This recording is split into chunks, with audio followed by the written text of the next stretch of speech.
क्या तुम ये ख्याल करते हो कि हमने तुमको बेमकसद पैदा किया है और ये कि तुम हमारी तरफ लौट कर नहीं आओगे? और जिस दिन जालिम अपने हाथ काट काट खाएगा और कहेगा कि ऐ काश मैंने पैगंबर के साथ रास्ता इख्तियार किया होता।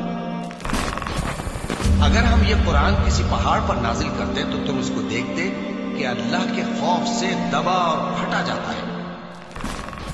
कह दो कि मौत जिससे तुम भागते हो वो तो तुम्हारे सामने आकर रहेगी, फिर तुम पोशीदा और जाहिर के जानने वाले मालिक की तरफ लौटाए जाओगे, फिर जो कुछ तुम करते रहे हो वो सब तुम्हें बताएगा।